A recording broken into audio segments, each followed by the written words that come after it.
Good morning.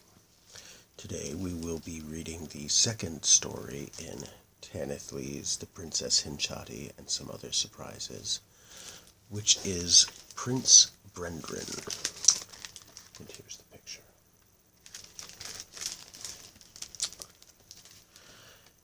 In the kingdom of desert, there was an awful drought. Not a drop of rain had fallen in 5 years, and all the people had long since gone off to find something better.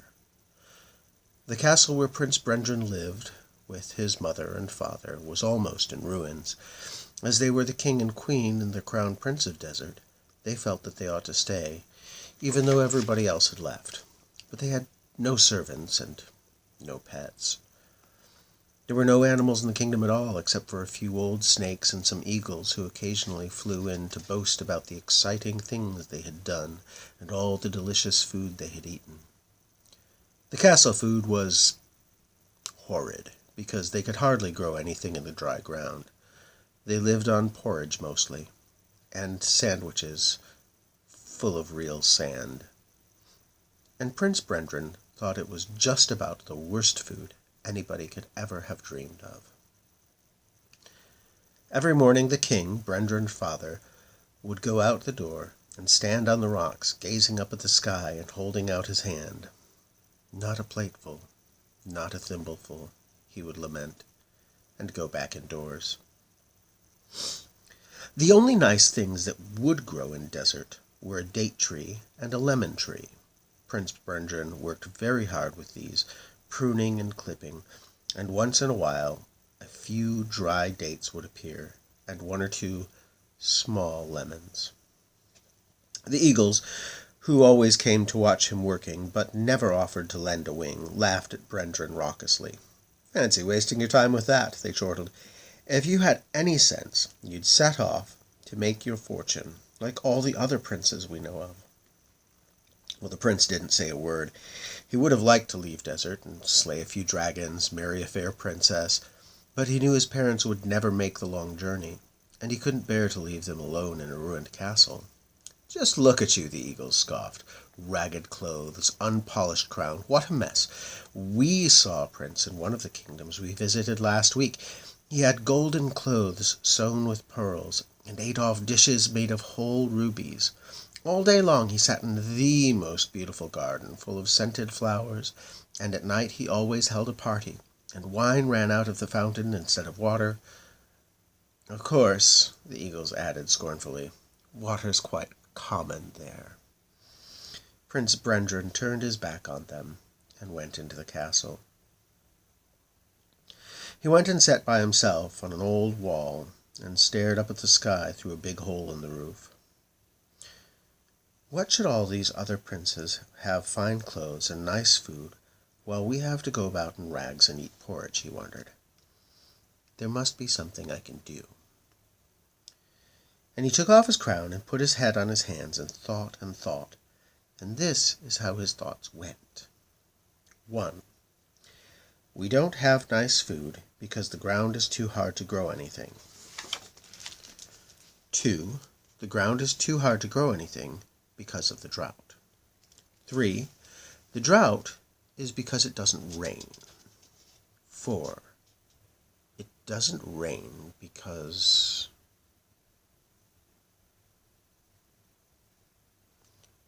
Why doesn't it rain? And he looked up again at the sky through the hole. The rain, he thought, comes from the clouds, and so there must be something wrong with the clouds. "Just look at him," cried the eagles, flying over the hole. "What an idle little ragamuffin."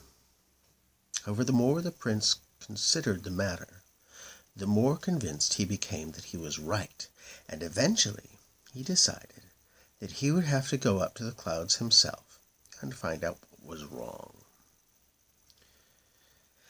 So he packed some date sandwiches, and he squeezed out all of the lemons into a huge bottle and kissed his parents goodbye. Then he climbed up the ladder to the roof and waited. About 10 minutes later, 2 of the biggest eagles came and sat on the wall. "What do you think you're doing?" they asked rudely. "Waiting for you, as it happens," Prince Brendran told them. "I suppose you'll be going off to one of your exciting journeys in a minute."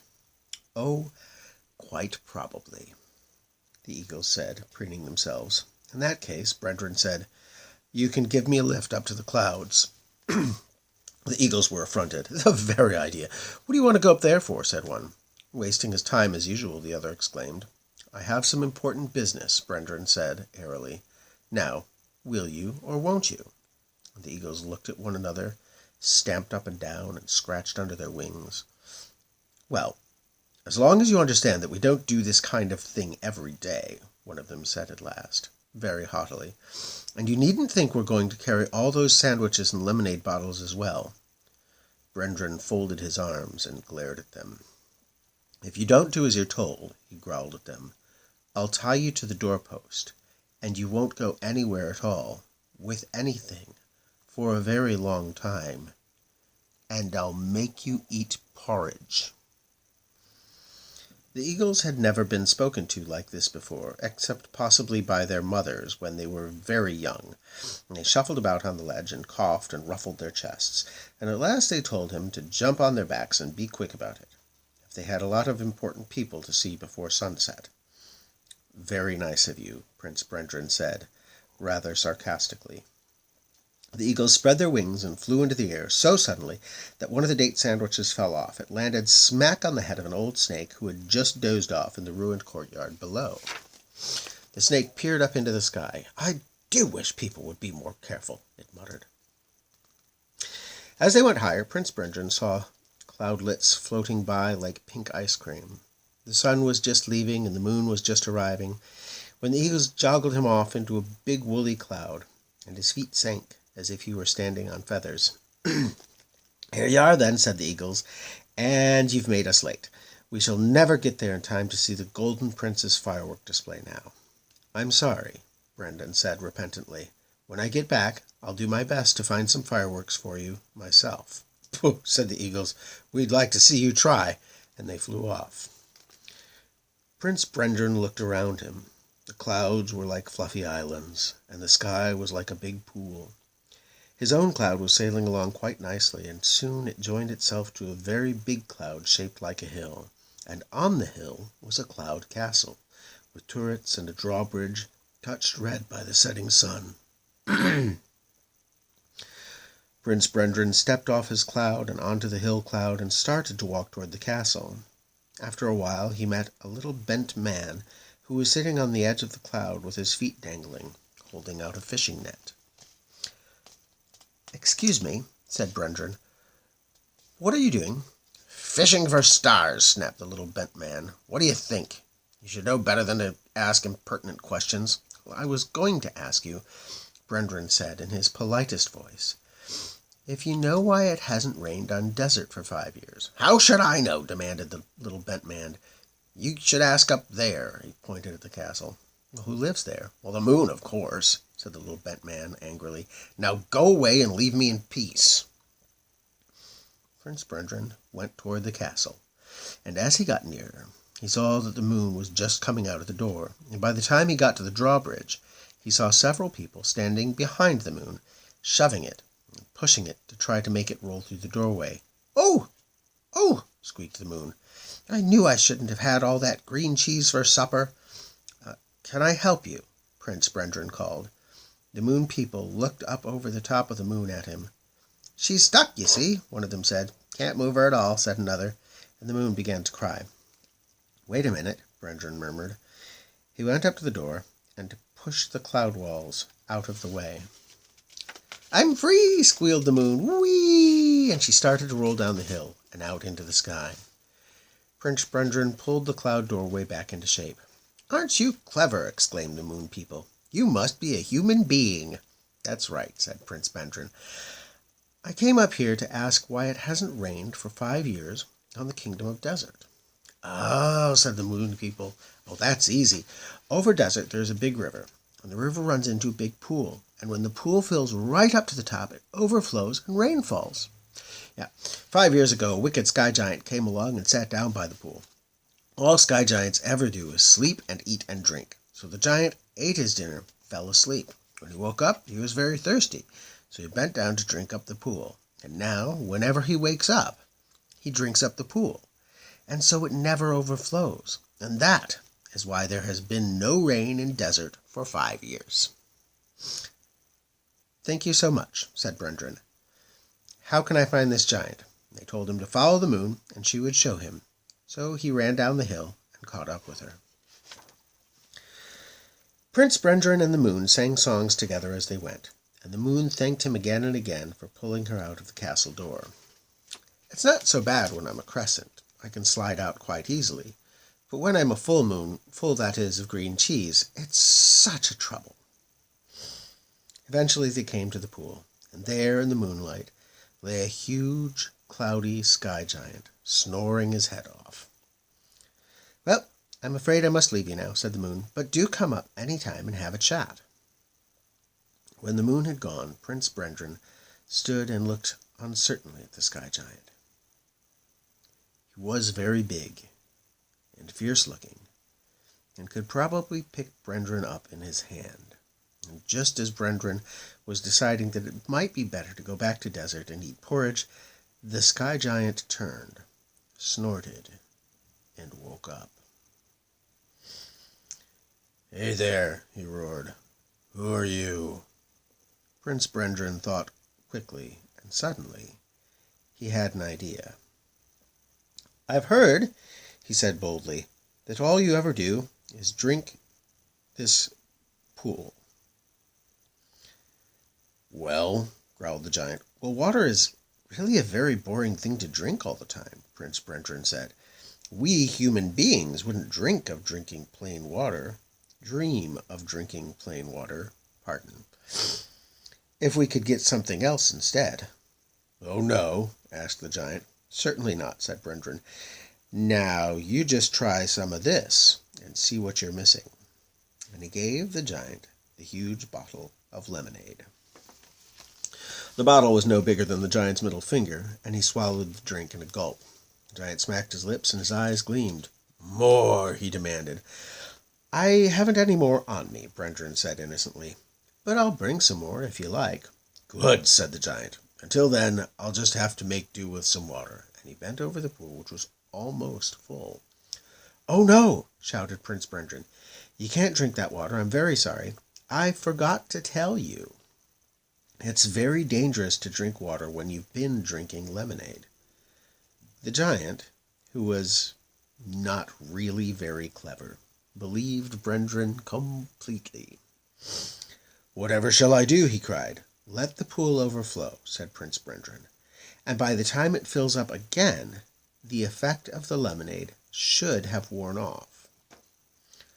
The giant agreed, fearfully, and went back to sleep. And once Prince Brendran had promised to bring him back lots more lemonade.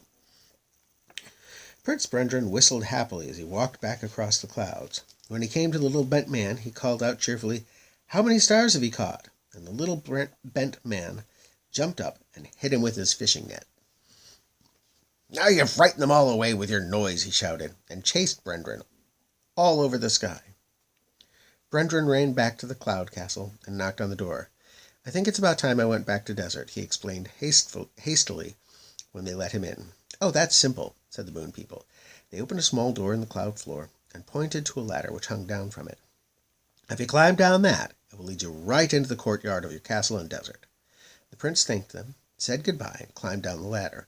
All the time he was descending, he didn't look where he was going, but stared up at the clouds and the stars, and so, when he reached the courtyard, he tripped over the last rung of the ladder, and, of course, fell right on top of the old snake. Listen to me, said the snake, rather after Brendran had picked it up and dusted it down. When you get to my age, you won't thank people for falling on you and hitting you with date sandwiches. That night the pool overflowed, and it rained on desert. The dried ground put out grass, and the trees burst into blossom, and the lemons on the lemon tree grew to 3 times their size. What a clever boy you are, Brendran's parents cried, embracing him. Aren't I? Said Prince Brendran, but you could hardly blame him for being vain. Naturally, there were plenty of lemons now to make the giant's lemonade, And the more lemonade he drank, the more the pool overflowed, and the more it rained, the bigger the lemon tree grew. Very soon, Desert became a lovely place with soft green grass and sparkling streams and beautiful trees full of ripe fruit. All the people who'd left came back and helped rebuild the ruined palace, so that it was as handsome as anything. And all the servants came to clean and cook, and they had wonderful dinners of turkey and baked potatoes and fresh fruit salad and ice cream. Every month, Prince Brendran would take the giant's lemonade up to the sky pool and have a talk with the moon. He even became quite friendly with the little bent man and gave him a diamond crown to make up for all the stars he had lost. As for the eagles, they still flew off on long journeys, but whichever kingdom they went to, they would perch on the throne there and say, "Oh yes, there's nothing like the kingdom of Desert. Such trees, such waterfalls, and the grass is so green. The prince there wears cloth of gold and eats from plates made of whole emeralds, and he holds a party every night with fireworks. You could make your kingdom a bit like his if you tried, but there's not much hope of that." Then the prince they were talking to would get very jealous and shout, "And I suppose it's true that it rains there regularly, once a week, at 3 o'clock in the morning?" "Oh, yes," twittered the eagles, preening themselves, "and sometimes that clumsy giant spills his cup, and it rains lemonade."